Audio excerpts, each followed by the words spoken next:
Good day to you. I had the occasion to read our local newspaper yesterday, the Pocono Record, and I was kind of interested to see if I could find some info about local election returns. We did have elections on Tuesday and primary elections here in Pennsylvania.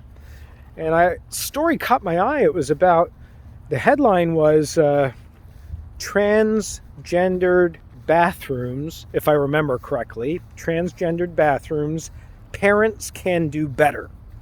So I thought, wow, I want to read that. That sounds interesting to me. It sounds like they're going to be slamming transgendered bathrooms.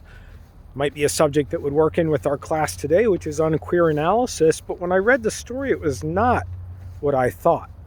The story was about how in Maryland, a transgendered person who self-identifies that way apparently went into a bathroom that was marked for a gender, important term because that's a social construction, marked for a gender that was opposite of the gender that the transgendered person was before they completed the transition to the other gender. And that person killed another student in the state of Maryland. Now, I thought to myself, first of all, what is a Maryland article doing in the Pocono Record? I'll circle back to that in a moment.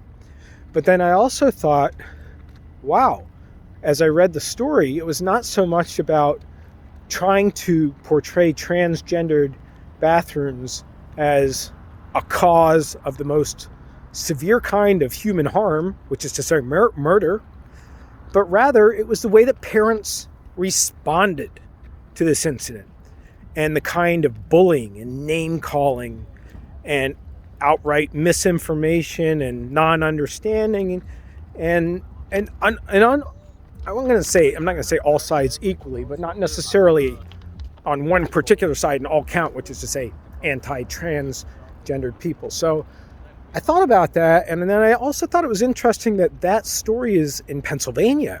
So this has legs, that story. It's spreading. It's a national story. If it's in Pennsylvania, syndicated as a newspaper story, then it's probably in all 50 states, I'm guessing. And I thought it was interesting to me how media are helping us to understand this subject, which fits in very well with what we're talking about today, which is queer analysis, an extension of feminist analysis, which is an extension of psychoanalytic analysis. So this particular one differs from the others because it is purposefully disruptive. It's purposefully disruptive. It's really smashing binaries that we talked about earlier. It's smashing binaries that we talked about earlier. We talked about some simple ones before. We're going to talk about some more today. Furthermore, queer analysis is an interdisciplinary perspective. It's not really rooted in communication. It borrows from a number of fields, including psychology and sociology. So its main perspective is that sexuality is an attraction to another based on gender or sex. Therefore, gender is the construction that people who study communication content, including media content from a queer analysis point of view, they want to focus on gender because that's what's constructed by communication, right? And the binary identity is what they're constantly trying to tear down. And I don't just mean, argue about it and say it's not fair. I mean, really try to smash it. That's a very purposeful part of this particular analysis. It's very much trying to take down institutional structures in a very assertive, but also no give up principle kind of way. And I didn't say that clearly. Anyway, the main binary that it's looking at is heterosexuality versus homosexuality. Heterosexuality versus homosexuality. And we're going to get into that binary and really the rest of the class is about that for today. But before we do that, let me also elaborate by saying that queer theorists say that sexuality is fluid. and it's really difficult to categorize. You can't say that someone is exclusively homosexual or someone is exclusively heterosexual according to queer theorists. They say that people fall in between on the scale all the way. And, you can decide for yourself about that. You can think about yourself and think whether that's true. I have my own answer to that question just based on myself, but that's only for myself. I don't have that answer for other people. It's an interesting proposition, and I do think that you find instances of it being discussed in the media when you have, for example, priests who are suddenly found out to be preying on young males in a sexual way in the Catholic Church, which is been a pretty regular occurrence. There were 2 arrests this past weekend, and that's exposing, in the worst kind of way, pedophilia, this sliding scale of homosexuality to heterosexuality. Heterosexual and homosexual constructions are social constructions. That's what queer analysis argue. They're not biological constructions. They are social constructions, just like males and females are social construction. That's what we're going to be breaking down today. And it all falls under what queer analysis calls a system of heteronormativity. Very difficult word to say. Heteronormativity, which is basically saying that our language privileges heterosexuality as the norm. That's what it's saying. Remember, we're smashing institutions with this perspective, queer analysis. So homosexuality is presented routinely in the media as normal or desirable, and therefore the opposite is true, is what queer analysis argue, which is that homosexuality is the opposite. It's not desirable, not normal. And 2 main methods that are used, sometimes unwittingly, sometimes wittingly, to create and perpetuate the binaries is sexual othering. Sexual othering, and sexual othering is a form of privileging heterosexuality, so that any other forms of sexuality are portrayed as either non-existent, or you can use the word abnormal.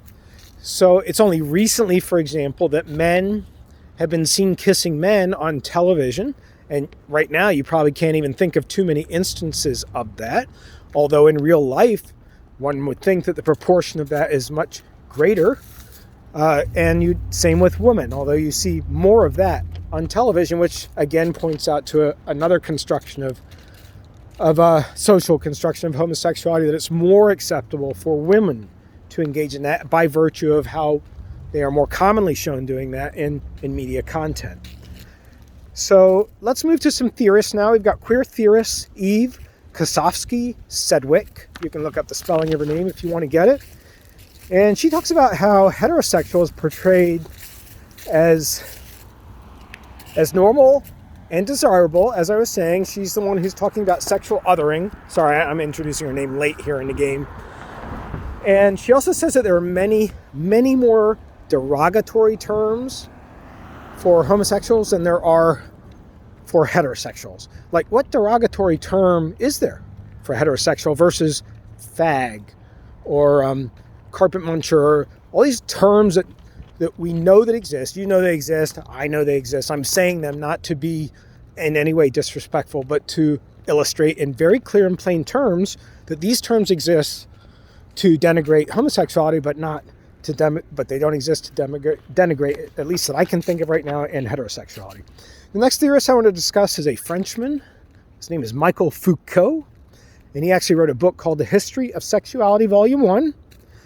And he says that sexuality is a discursive construction. That's a different way of saying a socially constructed term from communication. Discursive is discourse. So that's the way he described it. He was writing in the 19th century.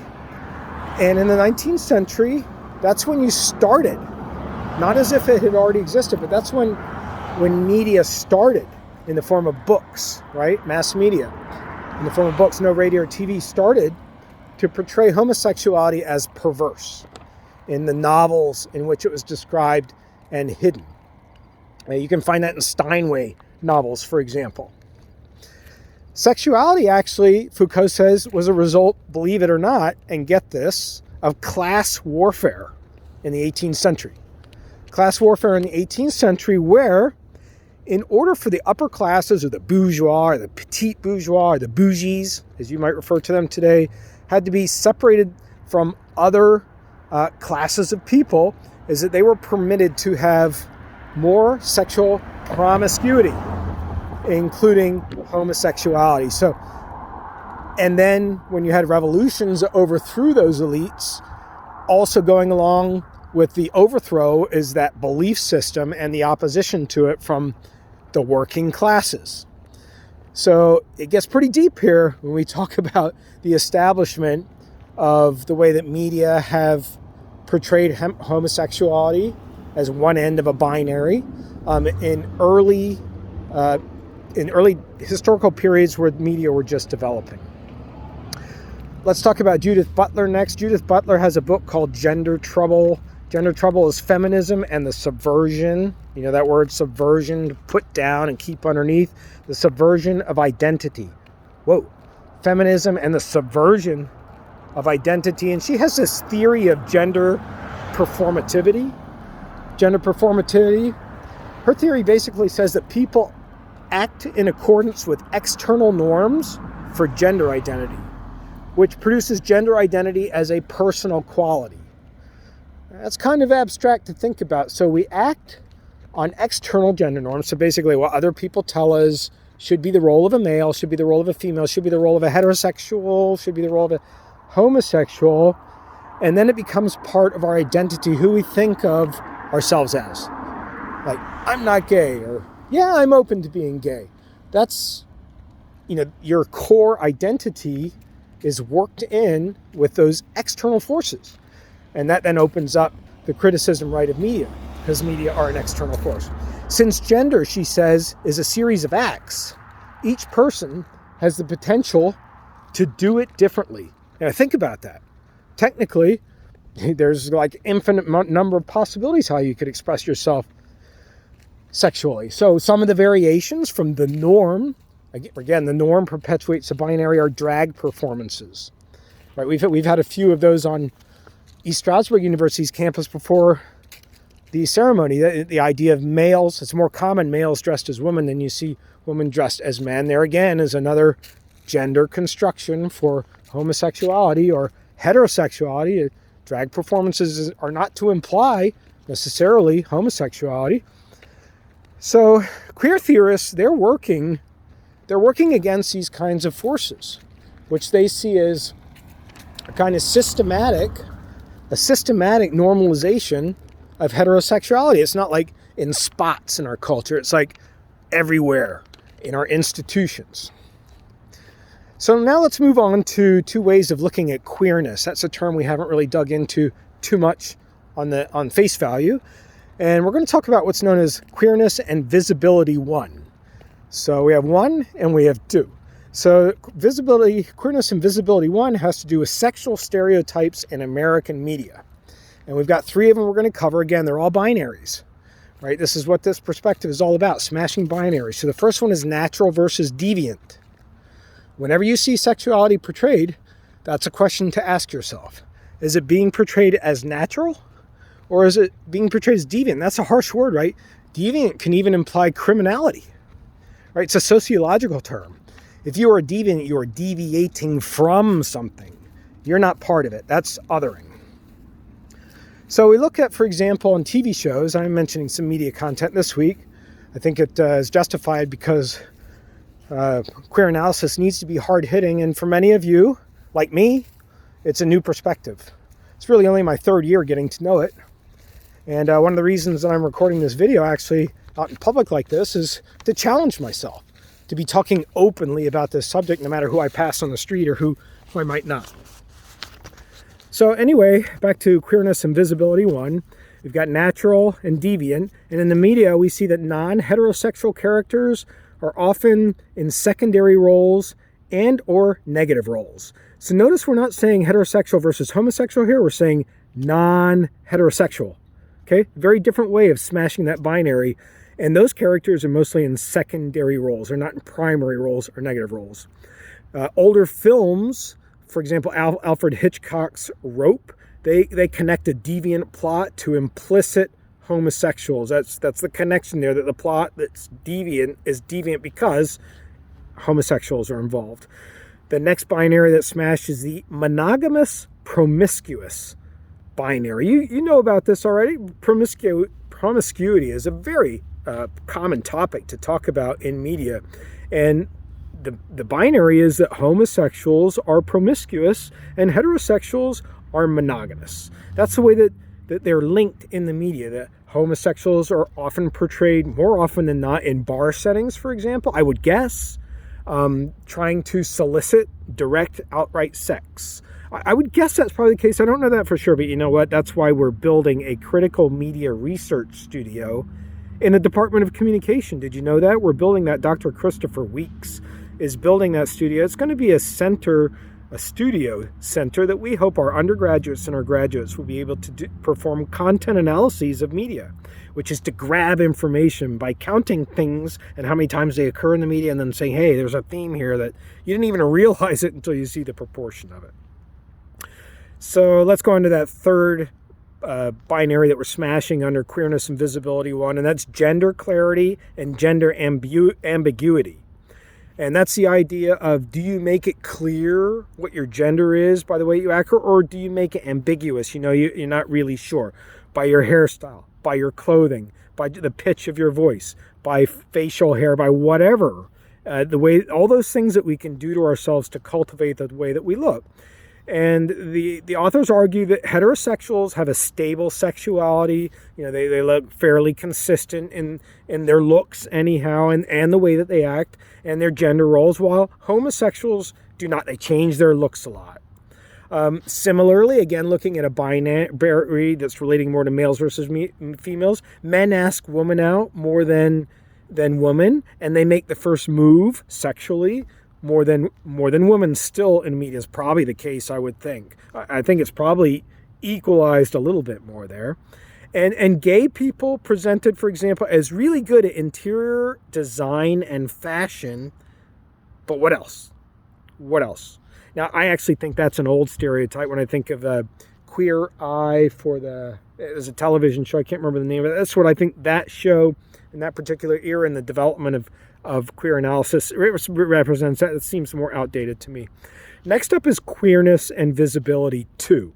Queerness and Visibility 2. Notice how we're really breaking down where you can find the inequities here. That's what the authors are trying to do. That's why we have it broken down to Visibility 1, Visibility 2. The problems with, quote, positive representation, positive in quotes there.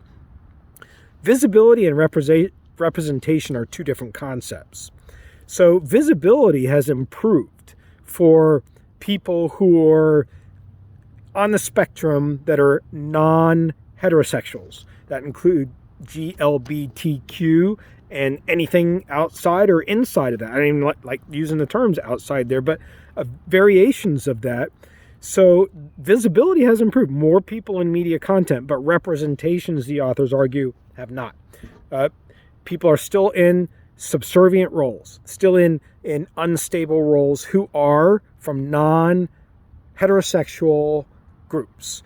People still are seen as searching for their identity in the view of the authors. Now, the authors point out there are, quote, professional queers, they use that term, like Anderson Cooper on CNN, very well-respected journalist, cut his teeth reporting overseas and in a lot of military theaters where active engagement was going on.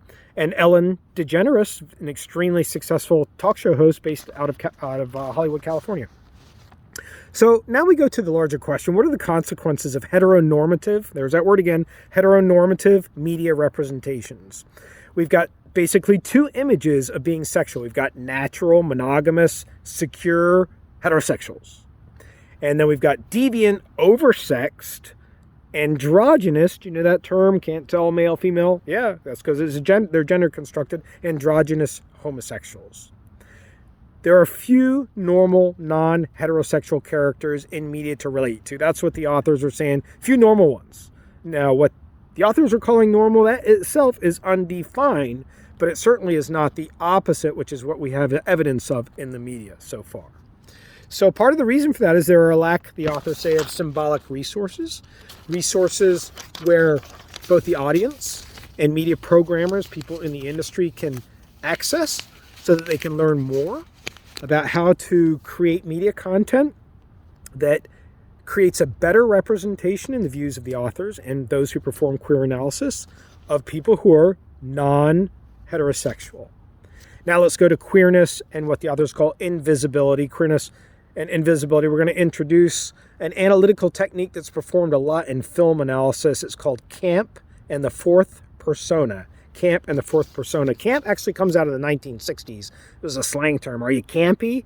Campy meant, are you open? Are you free? I mean, if you got to be open, if you're camping, you cannot dictate the terms. I don't want a thunderstorm today. No, that doesn't really work. So campy kind of comes out of that very, very primitive etymological root, meaning, the root of meaning. But it has something that is developed into this that makes it an analytical tool in queer analysis. So we've got Susan Sontag, who is a famous an American philosopher. Songs in the Key of Life is what she wrote. She defines camp as a way of seeing the world through stylization. Stylization. So even something as simple as a scarf, right? It's getting across a style, and there's some red in here. I was kind of an accident, to be honest, but there's a style that I'm emitting whether I realize it or not. Of course I realize I'm emitting it when I wear my Rolling Stones jacket. That's just a very tiny piece of style, but you can have a style in a film, right? It can be moving really, really swiftly the whole way through. It can be moving in a swerving way. It can just feel like that, right? It can be plodding. You know, that style comes across in a film. So that's where she starts with the definition. Another thinker, though, Jack Bubucio, I've never known how to pronounce his name, I'm embarrassed to say, Jack Bubucio, he defines camp as the elements in a person or situation that express gay sensibility. And so what gets in the way of people having feelings for others who are non-heterosexual, having feelings about what they're going through, having feelings about what it's like for them to have the success of gay marriage, having feelings about them if they are not married and one is in the hospital and one wants to see that person but they cannot. Dimensions that, in essence, only people who are non-heterosexuals face. What gets people to recognize that? What gets in the way of that? There are barriers. That's what Bubucio, I'll find out after this class, said. Gay sensibility is an awareness of human complications of feeling that spring from being gay. It's understanding the unique complications of being gay and the challenges, not only of gay people, but transgendered people and people who are not on that, in those nodes on the spectrum, if I can use my own language, because we're smashing binaries here. So what does camp consist of in practical terms? It consists of 4 elements that you look for in film or TV content or even web pages probably. Consists of irony, theatricality, humor, and aestheticism. Irony, theatricality, humor, and aestheticism. And guess what? I'm going to let you figure out what those are in the reading, because that's really going to put your mind to a test if you have not come across these terms before, because you're going to be asked to apply them in the discussion question. And so good time for you to really do some of the excavation work yourself, right? To understand these concepts, challenge your concepts. Not for all of you, but for many of you, I assume that this is pushing your boundaries, this new way of looking at media content, which takes us to the final concept for today, which is the fourth persona. These are the other ones that we mentioned in Queerness and Invisibility. The fourth persona and the textual wink. Textual wink, right? Like there's a wink inside of whatever the text is. Remember, text is media content in general, not just words. Words can be text, but it's a content. Is there a wink? In other words, is the author or the character is winking to people in the audience who only they will get that wink. You know what I mean? A wink and a nod kind of thing. So the fourth persona is where the author of a text provides an impression that only some of the audience will notice. So that's the first basis. And the only some of the audience is going to be either those who are non-heterosexual or those heterosexuals who have empathy for those who are non-heterosexuals. I tell you, my mouth gets a real workout when I give this lecture. Okay, so a scene from a TV show where a relationship is more about friendship than gay relations, that's a good example of a show, but that is trying to achieve fair representation, portraying non-heterosexuals as normal. But there may be one particular episode or one particular comment or joke in there that is a textual wink. That you may have two characters, and the character comes home and he holds up a shirt and he says, "Which one do you like?" And one is pink and the other is black. And the other character goes, "Oh, it has to be pink," like that. Okay, that might be considered a wink because of the stereotype of gay people having to wear pink.